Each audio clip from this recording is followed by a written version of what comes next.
après les autres, essayez de vous saluer, mais c'est mieux de vous voir d'une shot.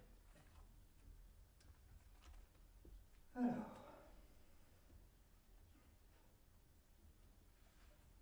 George Muller, vous connaissez, ça doit vous dire quelque chose. Ne serait-ce que la dernière fois que j'ai prêché, je l'ai utilisé aussi. J'y peux rien, moi, c'est un bon gars, c'est un bon Jack, ce gars-là. J'utilise son exemple parce qu'il est tellement édifiant pour nous. Un véritable exemple de foi et de vie de prière. C'était un évangéliste qui a fondé et dirigé l'orphelinat d'Ashley Down à Bristol, en Angleterre, où il a pris soin de plus de 10 000 orphelins au cours de sa vie, en comptant uniquement sur la prière et les dons. Une histoire notable de cette période raconte comment Muller a prié en silence pour la nourriture un matin et juste après, le même jour bien sûr. Des dons sont arrivés, y compris du pain du boulanger et du lait d'un laitier.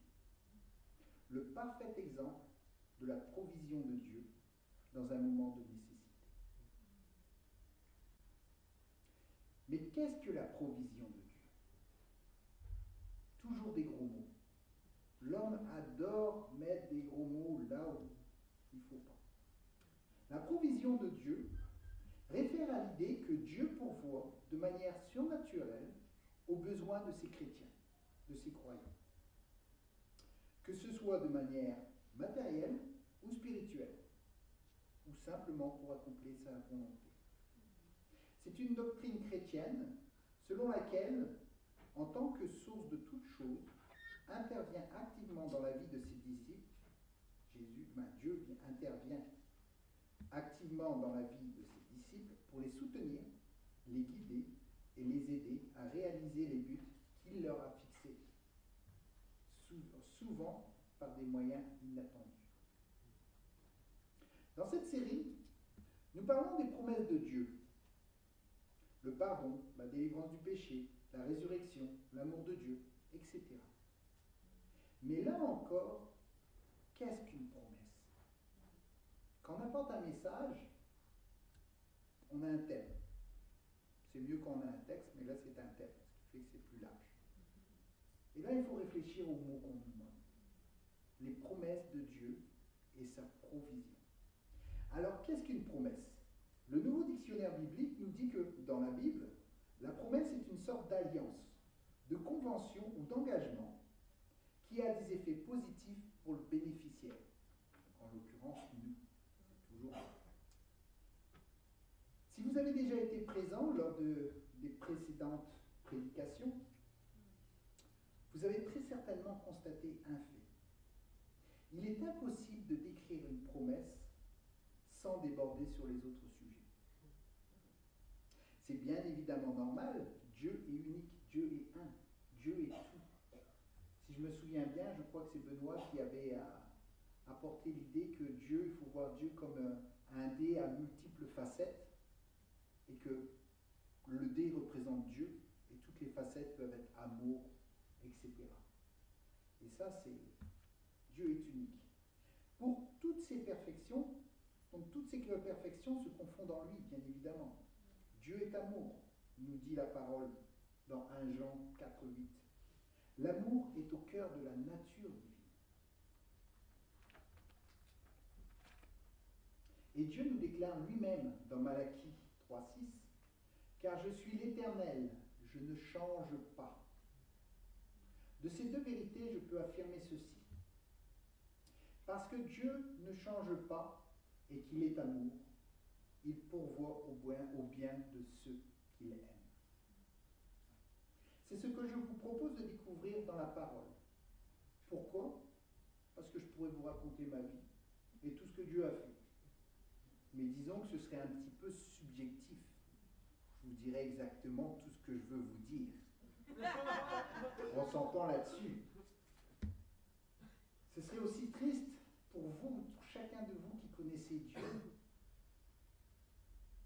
de réfléchir et de réfléchir très très longtemps à ce que Dieu a fait dans votre vie. Ce serait triste. J'ose espérer que non. Il a juste à se retourner sur son temps, ce qui s'est passé hier, avant-hier, etc. Même ce matin, pour voir que Dieu est avec nous en tout temps. Et c'est ce que je vais essayer de vous démontrer très succinctement via la parole, parce qu'en fait, ceci est la parole de Dieu. Et là, on est tous sur le même référent. C'est-à-dire que tout le monde sait ce qu'il y a écrit dedans. On peut vérifier ce qui a été écrit dedans. Et donc, on a tous le même point de vue. Mais avant tout, prions pour nous. Eh bien, bon et tendre Père, merci. Merci non pas parce que je suis devant mes frères et sœurs à apporter ta parole, ou des amis, ou des gens qui te connaissent à peine, pas du tout aussi, Seigneur. Non, merci Seigneur. Merci parce que tu es là, tu existes, tu es vivant. Tu n'es pas une invention humaine. Par contre, l'humain est ta création. Seigneur, merci. Merci pour ton abondance dans nos vies. Qu'elle soit spirituelle, qu'elle soit matérielle. Seigneur, tu pourvois en tout temps.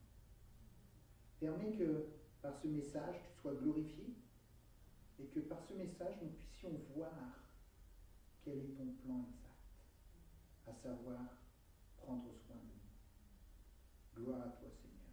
Amen.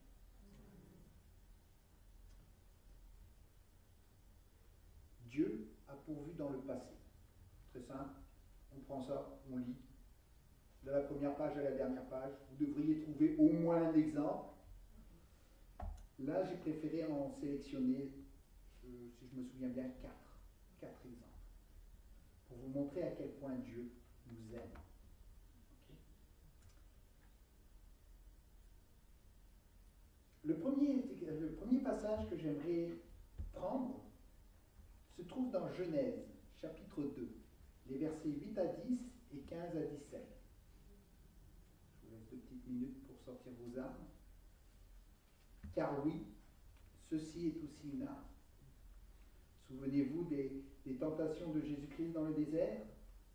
Qu'a fait Jésus? Il aurait pu détruire Satan, au contraire. Il a simplement repris Satan avec la parole de Dieu. Sa parole. Donc je lis la parole de Dieu, versets 8 à 10 et 15 à 17 du chapitre 2 de Genèse. Puis l'Éternel, Dieu planta un jardin en Éden, du côté de l'Orient, et il y mit l'homme qu'il avait formé. L'Éternel Dieu fit pousser du sol des arbres de toute espèce, agréables à voir et bons à manger, et l'arbre de la vie au milieu du jardin, et l'arbre de la connaissance du bien et du mal. Un fleuve sortait d'Éden pour arroser le jardin, et de là, il se divisait en 4 bras. Le passage que j'ai écarté, c'est simplement l'explication des 4 bras et des noms. Je saute au verset 15. L'Éternel Dieu prit l'homme et le plaça dans le jardin d'Éden pour le cultiver et pour le garder. L'Éternel Dieu donna cet ordre à l'homme. Tu pourras manger de tous les arbres du jardin, mais tu ne mangeras pas de l'arbre de la connaissance du bien et du mal, car le jour où tu en mangeras, tu mourras. Fin du passage.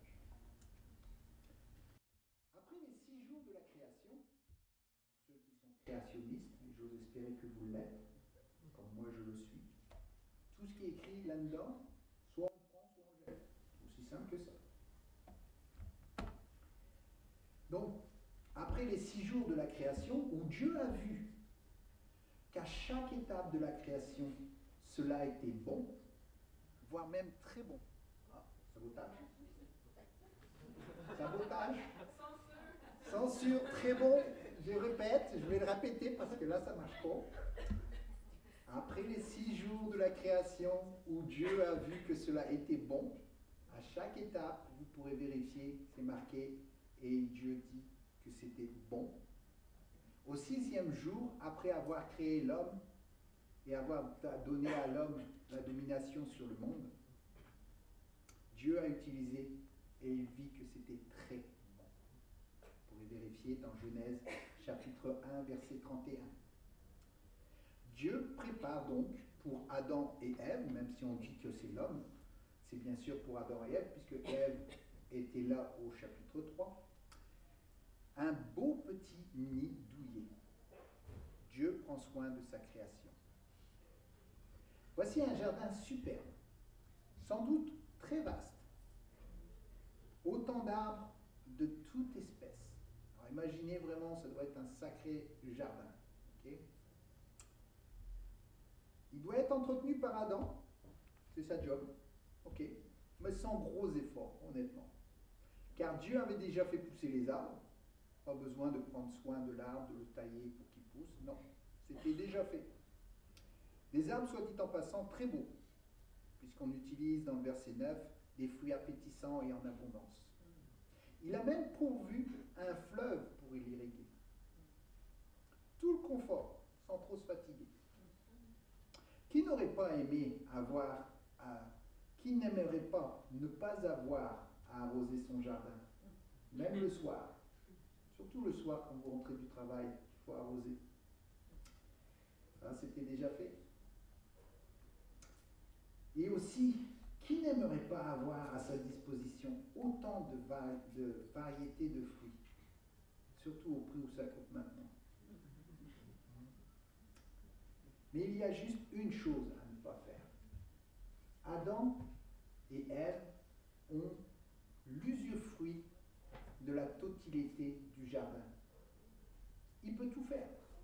Il peut tout manger, sauf une chose, ne pas manger du fruit de l'arbre de la connaissance du bien et du mal. Tu as tout un jardin pour toi. Autant de fruits que tu veux. Autant de variétés que tu veux. Et on te dit juste, ne touche pas à celui-là, car le jour où tu en mangeras, tu mourras. Je me suis posé une question. Je ne sais pas comment les animaux font pour éviter les baies empoisonnées des forêts. Elles sont très souvent si belles, si rouges, si parfaites. Et je ne me souviens pas non plus qui m'a dit de ne pas en manger de certaines baies, pourtant si appétissantes. Mais cette personne était soit un fonctionnaire, mon professeur, quelque chose comme ça, payé pour m'enseigner, soit un de mes parents, qui m'aimait assez pour ne pas vouloir que je sois malade. Dieu a pourvu l'alimentation excellente et variée à Adam et Ève. Il a aussi pris soin de le visiter le soir. On le voit dans Genèse 3, versets 8 à 10. Dieu dans tout son amour et sa bonté. Bien sûr, Satan a été là en embuscade, et Adam et Ève ont permis l'entrée du péché sur la terre, et nous a toutes et tous condamnés. En tout cas, ce jour-là. Parce que l'être humain est assez grand pour se condamner lui-même. Alors, que retenir de cette belle provision, de ce beau nid douillet? A-t-elle été gâchée? Oui, Dieu a expulsé Adam et Ève du jardin d'Éden. Dieu les a aussi condamnés. Mais Proverbe 3,12 déclare « Car l'Éternel châtie celui qu'il aime, comme un père l'enfant qu'il chérit. » Et puis Dieu n'a pas rasé la terre, du moins pas encore. Il a continué de prendre soin d'eux. Il leur a permis de peupler la planète. Il a aussi pris soin de Caïn, chair de leur chair, même après son crime. Parce que Dieu ne change pas et qu'il est amour, il a pourvu aux besoins des hommes. La Bible, bien sûr, regorge d'exemples de provision, comme je vous ai dit, surtout dans l'Ancien Testament, pour le peuple que Dieu s'est choisi. Grâce à sa promesse accomplie d'offrir une descendance à un vieux couple, Abraham et Saraï, qui elle-même était stérile. Par leur fils Isaac et sa femme Rebecca, longtemps restée stérile ou infertile. et par Jacob, le jumeau que Dieu a aimé. Le peuple d'Israël est né. Je passerai sous silence l'impatience et l'incrédulité de Sarah, qui a conduit à la naissance d'Ismaël, de Hagar, l'Égyptienne, et Isaac.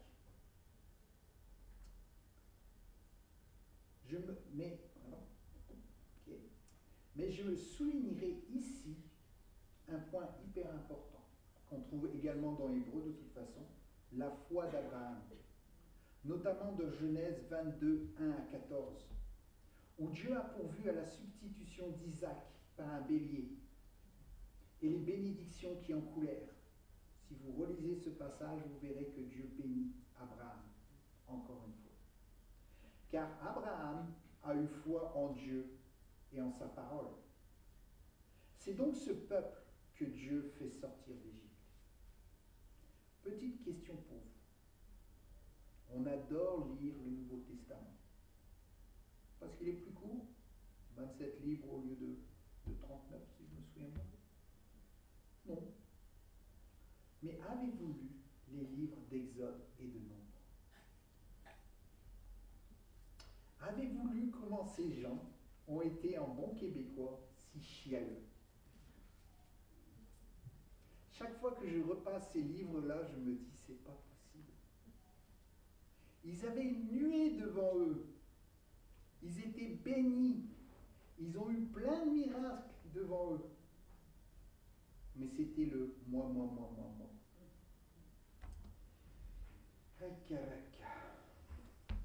Combien de fois ils sont venus vers Moïse pour réclamer et critiquer l'action de Dieu? Ils ont même réussi à déstabiliser Moïse au rocher d'Horeb. Dieu avait simplement dit à Moïse, étends ton bâton et le rocher s'ouvrira et l'eau jaillira. Mais ils ont mis tellement de stress à ce pauvre Moïse qu'il a tapé 2 fois le sol à la place. Vos actions ont des conséquences. Souvenez-vous-en.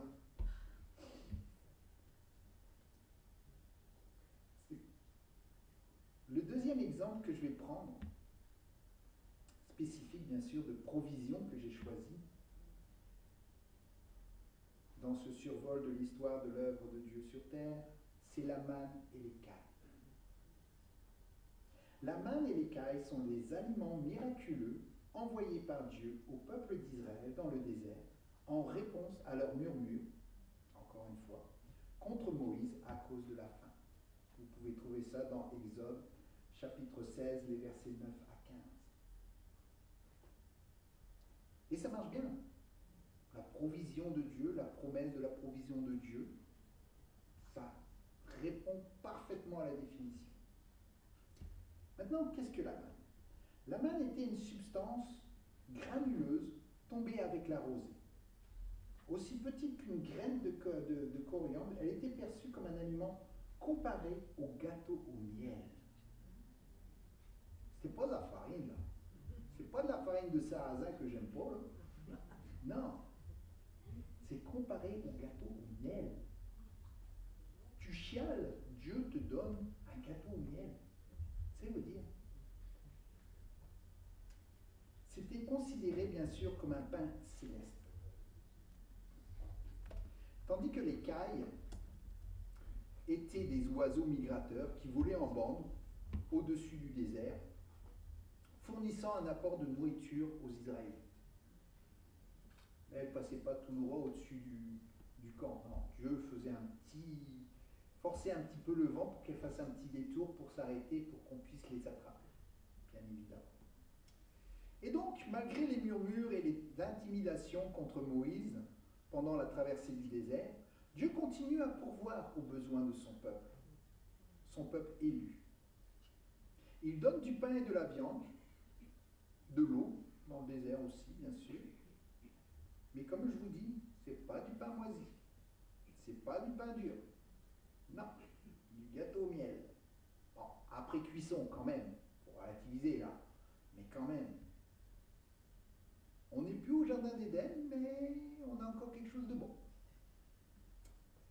Que pouvons-nous en déduire de Dieu à ce niveau? La même chose. Parce que Dieu ne change pas et parce qu'il est amour, il a pourvu aux besoins de son peuple élu, choisi par lui. Bien sûr, c'est parce que c'est son peuple que Dieu a pris soin de lui. Trop facile. En fait, ça, c'est inexact. Bien évidemment, tout le monde le sait. Si l'on revient au temps des patriarches et d'Abraham, après la naissance et le sevrage d'Isaac, Sarah fait chasser Agar et Ismaël dans le désert de Beersheba. Genèse 21. Mais quand l'eau de l'outre vient à manquer, Dieu envoie un ange pour leur montrer la position du puits. Plus encore, le verset 20 de Genèse 21 nous dit que « Et Dieu fut avec l'enfant. Dieu fut avec Ismaël. » Là, on ouvre une petite porte. Parce que Dieu ne change pas et parce qu'il est amour, il a pourvu aux besoins de tous ceux qu'il choisit. Pensez encore à la conquête de la terre promise. Un superbe exemple, Rahab la prostituée, qui fut sauvée de la mort à Jéricho, elle et sa famille, parce qu'elle avait caché les espions hébreux. Et qui fut même incluse dans la lignée de David et donc de Jésus. Pensez à Ruth, la Moabite, qui prit soin de sa belle-mère veuve Naomi. Et Dieu fut avec elle, au pluriel, et permit à Ruth, 1, de se remarier avec Boaz, de la descendance de Rahab, et 2, d'engendrer Obed, ancêtre de David. Je dis ancêtre parce qu'on pourrait considérer que c'est le grand-père, mais de temps en temps il saute des générations. En tout cas, c'était un ancêtre. Mais avec Dieu, oui, mais Dieu prend soin des faibles, notamment des femmes. Ce serait chouette. Juste les femmes. Vous auriez l'égalité, là? Eh bien non, eh bien non. Un autre exemple qu'on oublie un petit peu, mais qu'on apprend aux enfants. C'est ça qui est chouette aussi. Pensez encore au général Naaman, ça y est, je l'ai. Naaman, le général syrien qu'on trouve dans 2 Rois, chapitre 5, miraculeusement guéri de la lèpre. Comment il a fait ça? Ben, il a été voir Élie, il a été discuter avec Élie. Élie avait beaucoup de temps à lui consacrer, il lui a raconté tout. Non. Élie a envoyé son serviteur, il a dit « Tu vas te baigner dans le fleuve, ça va partir. » Et il l'a fait, par la foi. Et il a été guéri par la foi. Qu'est-ce que ça nous apprend?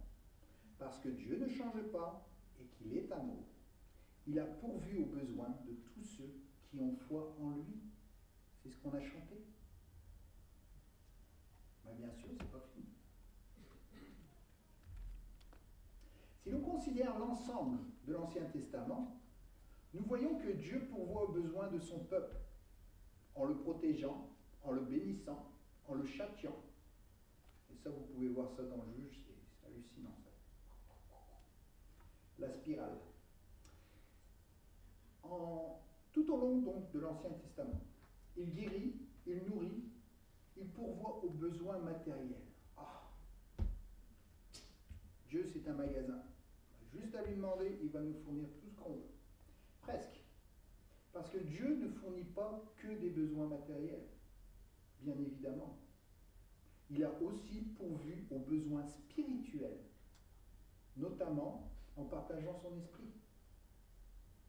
Et là, je vous parle encore de l'Ancien Testament. Nombre 11 nous rappelle encore une fois les plaintes du peuple concernant la nourriture, toujours la nourriture. J'ai l'impression que l'être humain, il n'y a que ça qui fait marcher. C'est le ventre qui dirige, c'est pas le cerveau. C'est triste, mais c'est à peu près ça, on va dire. Et donc, Ils disent, qui nous fera manger de la chair? Tu as du pain au miel, de temps en temps, tu as des cailles. C'est pas assez, je veux de la chair tous les jours. Je veux mon rhum steak. Je veux mon T-bone là tous les jours. Ouais, on lit ça dans Nombre, chapitre 11, versets 4 et 5. Ils vont donc vers Moïse, et Moïse commence à paniquer, parce que là, vous avez 650 000 personnes qui débarquent devant vous, qui disent « Hey, donne-moi de la chair à manger. » Parce que moi, j'ai l'idée de manger de la chair, puis le voisin, il dit « Hey, c'est pas bête, je vais demander aussi. » Et ainsi de suite. 650 000 personnes, d'après la Bible. À mon avis, c'était que les gars, parce que les femmes, elles n'étaient pas comptées dedans, à mon avis. Mais enfin bref. Donc, bien sûr, Moïse, il prend peur, et il demande à Dieu, où prendrai-je de la viande pour donner à tout ce peuple? Car il pleure auprès de moi en disant, donne-nous de la viande à manger. Je ne puis pas à moi seul porter tout ce peuple, car il est trop pesant pour moi. Plutôt que de me traiter ainsi, tue-moi, je te prie, si j'ai trouvé grâce à tes yeux, et que je ne vois pas mon malheur. Voilà. Moïse est au bout du rouleau. En plus, c'est un vieillard. Comment? Aucune pitié. Il implore donc Dieu. Et c'est ce que nous faisons. Quand tout va mal, quand ça va mal, quand j'ai besoin de quelque chose, si je suis assez intelligent, je vais me tourner vers Dieu. Sinon, je vais me démerder moi-même jusqu'à atteindre le fond. Et puis là, c'est Dieu qui va intervenir.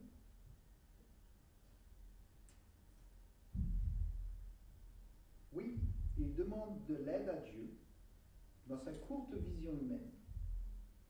Qu'est-ce qu'il demande? Pas de la viande. Il ne veut pas répondre. Il demande juste à mourir. Ok. Oui, c'est vrai, c'est pas mal. Pas mal pour ne pas faire face à ses obligations. On va dire, bon bah écoute, je vais tirer la plug, comme ça je serai tranquille. C'est une idée. C'est une idée, mais bien sûr, on s'entend que ce n'est pas ce que Dieu veut. Et c'est souvent comme ça qu'on agit. On agit comme ça en disant, ok, moi j'ai la solution, Seigneur, donne-moi ça. C'est vrai. Seigneur, j'ai besoin d'une Mercedes. La climatisation de ma bouille qui est cassée, j'ai besoin d'une Mercedes. Ça c'est... Oui, Dieu va me fournir ça? Non. En revanche, peut-être que Dieu va me faire des heures sup pour que je puisse payer la réparation. Ça se peut. Ça, c'est peut-être possible, là. Où Dieu va fixer le problème. Combien de fois on a une voiture qui ne veut pas démarrer, d'un seul coup, elle se met à bien fonctionner. On pourrait dire c'est de la magie. On pourrait dire aussi que c'est la provision de Dieu. Donc, si j'en reviens à mon petit Moïse, complètement paniqué, il demande à mourir. Que fait Dieu? Bien sûr, Dieu va aider son prophète à mourir. Non. Non. Il a d'autres plans pour lui, et donc il ne va pas faire ça. Alors comment il va l'aider? Ce passage-là, dans Nombre, n'était pas très très connu. En fait, ce que Dieu va faire, il va dire à Moïse de choisir 70 assistants. 70 personnes du peuple qui vont gérer tout ça. Un peu comme ce qu'a fait les apôtres quand justement il y a eu une petite dispute entre les hellénistes et les anciens juifs qui voulaient aussi le partage de la nourriture, et on disait non, ça ne va pas. Et c'est pour ça qu'on a été chercher notamment Étienne. Vous regarderez, je crois que c'est dans Actes, si je me souviens bien. Mais donc Dieu, ce qu'il fait, c'est qu'il pourvoit 70 assistants. 70 assistants qui vont vouloir de la viande. Ouais, ça va être constructif. 70 assistants qu'on va pouvoir corrompre peut-être, en passant d'abord à leur famille, puis s'il en reste un petit peu, on va peut-être en donner au reste. Ben non, bien sûr que non. C'est le plan de Dieu. Le plan de Dieu est parfait. La provision de Dieu est parfaite. Même si ça ne fait pas votre affaire, je suis désolé, c'est ce que Dieu va vous donner. Et vous ferez mieux de vous en satisfaire parce que Dieu est comme ça. Dieu nous donne ce qui est bon, pas ce qu'on veut. Et donc, il va nous donner 70 assistants pour Moïse, qui seront tous équipés de l'Esprit. Au verset 16 et 17, vous trouvez ce passage où Dieu a dit qu'il prendrait de l'Esprit de Moïse et il en donnerait aux 70. Wow. Si vous lisez un peu plus loin dans le chapitre, vous verrez que quelqu'un vient, il avait 68 assistants devant lui, puis il y en avait 2 qui manquaient. Les noms sont indiqués dans la Bible. Et puis là, il y en a un qui arrive du camp, qui court, qui vient parler à Josué, l'assistant de Moïse, puis qui fait « Hey, il y a 2 personnes qui prophétisent dans le camp. » Bah oui, c'est facile, Dieu a donné son esprit. Nous aussi, on peut prophétiser. Théoriquement, on a son esprit. Et là, donc, Dieu fournit 70 assistants. Ok. Comme ça, on va pouvoir gérer la petite crise alimentaire. C'est parfait, c'est pas mal. Mais, qu'est-ce qu'il va donner aussi? L'écaille. Il va répondre au chialage de nos chers amis, et il va donner l'écaille. Mais là, cette fois-ci, c'est qu'il va falloir que vous lisiez le chapitre. Parce que vous allez voir que ça ne va pas être si drôle que ça. Tu veux de la viande? Je vais t'en donner de la viande. Ouais. Tu vas en avoir de la viande. Tu vas être rassasié de viande. Tu vas être submergé de viande. Tu vas en avoir trop. Honnêtement, là, le Pentateuque, c'est vraiment un excellent passage sur la base de tout. Puis, on en voit les belles perles. On en voit. Donc, ce qui est formidable dans ce passage, ce n'est pas que Dieu est pourvu à la demande du peuple, de la chair, ni à l'appel à l'aide de Moïse. C'est que Dieu pourvoit encore une fois, comme on a vu auparavant, aux besoins et matériels et émotionnels et spirituels.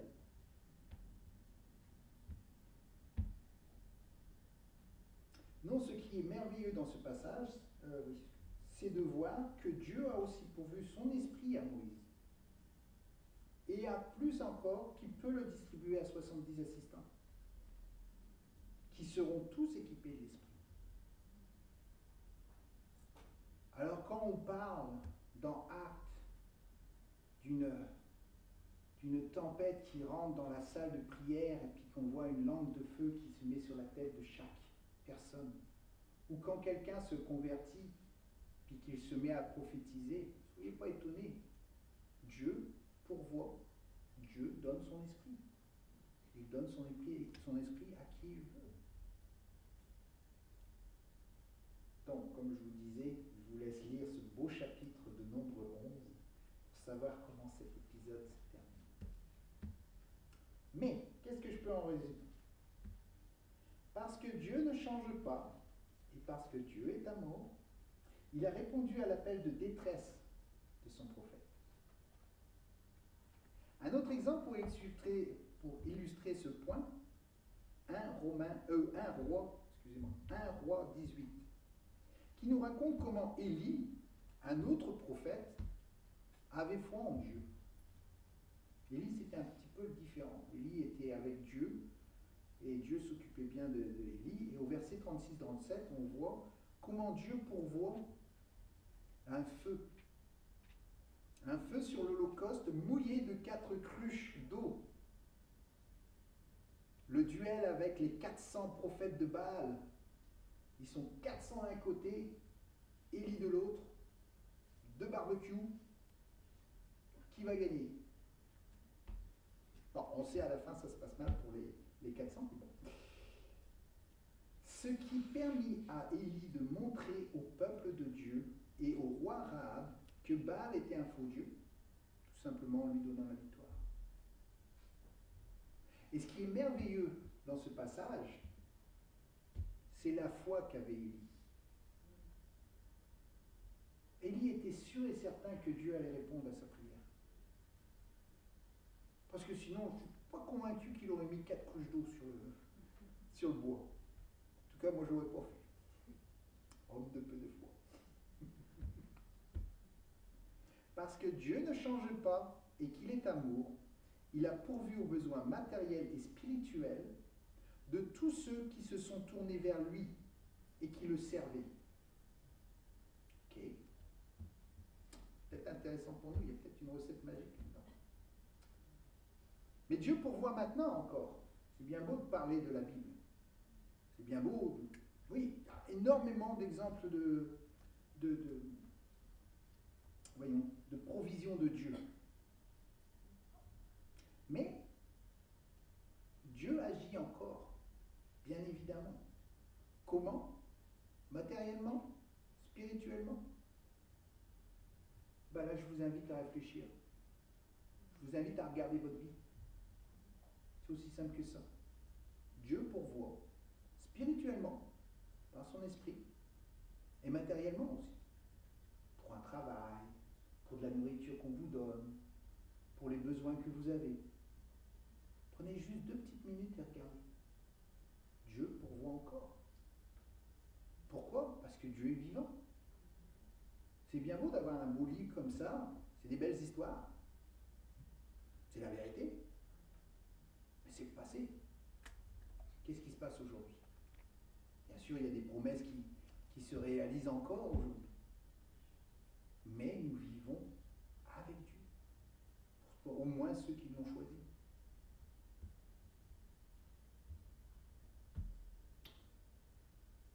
Alors comment Dieu pourvoit encore maintenant? Je vais vous poser juste une autre question. Parce que j'ai vu que l'interaction, ça pouvait être intéressant, même si vous ne répondez pas. C'est un moyen de vous faire réfléchir. Sinon, après, c'est ça.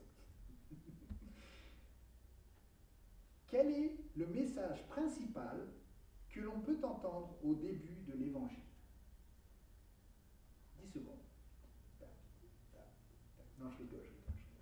Je ne devrais pas présenter parce qu'on est devant vous. Je suis devant vous pour vous apporter la parole. C'est pas grave. Mais en fait, le message, premièrement, c'est Jean le Baptiste qui le porte, la voix de celui qui criait dans le désert. Puis même Jésus. Jésus reprend aussi ce message.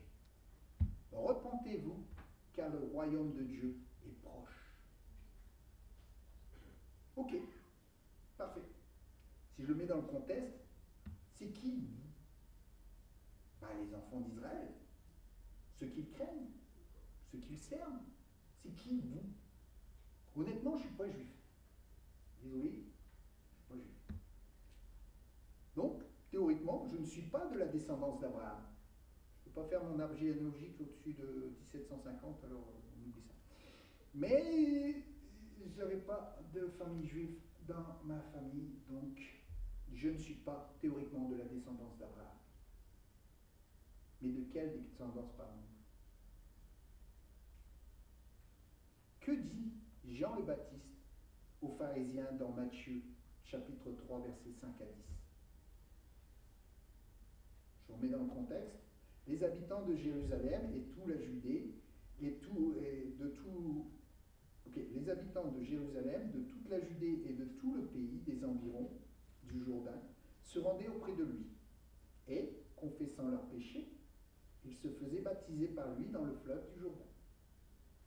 Mais voyant venir à son baptême beaucoup de pharisiens et de sadducéens, il leur dit, je cite, « Race de vipères ». C'est pas moi, c'est pas mes mots. Qui vous a appris à fuir la colère à venir? Produisez donc du fruit digne de la repentance. Et ne prétendez pas dire en vous-même, nous avons Abraham pour père. Car je vous le déclare, que de ces pierres-ci, Dieu peut susciter des enfants à Abraham. Je ne suis pas juif. Mais, je peux être de la descendance d'Abraham. Ah, c'est bien intéressant, ça me concerne. Nous pouvons tous être de la descendance d'Abraham en nous réconciliant avec lui.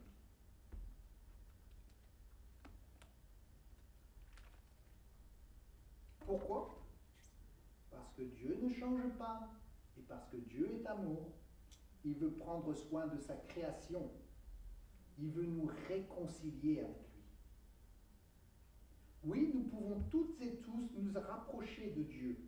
Parce que Dieu ne change pas et qu'il est amour, il prend soin de ceux qui le cherchent.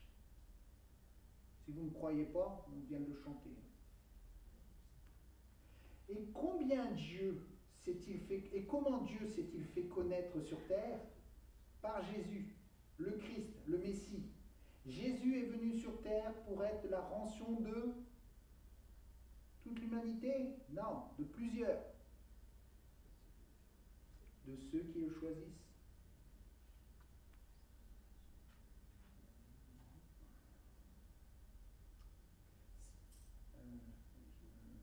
Pour être, donc Jésus est venu sur terre pour être le moyen de substitution de nos péchés. Ces mêmes péchés qui nous séparent de Dieu. Et on revient au pardon, et on revient à la repentance. Mais, car Dieu est amour et Dieu est fidèle, et Dieu ne change pas, il nous garde, il nous offre cette possibilité, en tout temps. Jean 1, versets 9 à 13 nous dit, cette lumière, on s'entend tous que quand vous le lisez, vous comprenez que c'est Jésus la lumière, était la vraie lumière, qui venant dans le monde éclaire tout homme. Elle était dans le monde, et le monde a été fait par elle, et le monde ne l'a point connue. Elle est venue chez les siens, et les siens ne l'ont point reçue.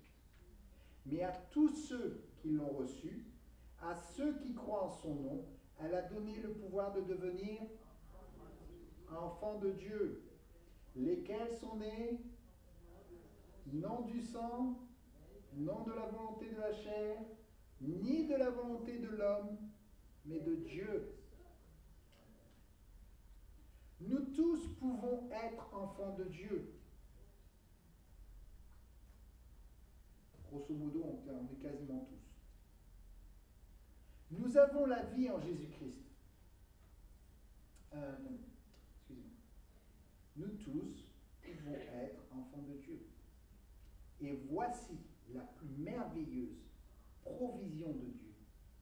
C'est celle-ci. Nous pouvons tous être enfants de Dieu. Nous avons la vie en Jésus-Christ, celle que Dieu a toujours voulu pour nous. Car c'est la volonté de Dieu que nous revenions à lui. Malgré nos péchés, par notre repentance sincère, parce que Dieu ne change pas et parce qu'il est amour, il nous pardonne. 1 Jean, chapitre 1, verset 9 nous dit, si vous confessez vos péchés, il est fidèle et juste pour vous les pardonner, et pour nous les pardonner et pour nous purifier de toute iniquité. Comment? En acceptant le cadeau de Dieu, son Fils, Jésus-Christ. Alors, je vous demande tous, puisque je pense qu'on est quasiment tous chrétiens ici, répétons tous en chœur, Jean 3,16. Car Dieu a tant aimé le monde qu'il a donné son Fils unique, afin que quiconque croit en lui ne périsse point, mais qu'il ait la vie éternelle. Et j'ose espérer que vous le croyez. Il nous reste juste deux petites choses en conclusion à nous rappeler. Ce qui découle de notre retour à Christ est une autre provision de Dieu, la vie éternelle.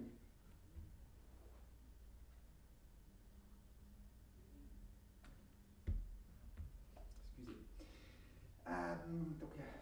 Jésus-Christ nous offre la vie. Et cela veut dire que nous sommes invités au banquet céleste. C'est une autre part.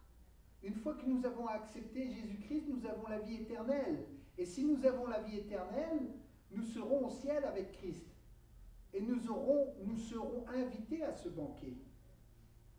Ce sera alors que nous pourrons utiliser l'expression « la boucle est bouclée ».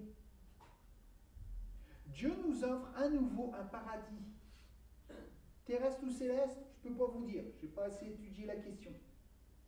Mais nous serons avec lui pour l'éternité, à la table du roi, comme on le chante.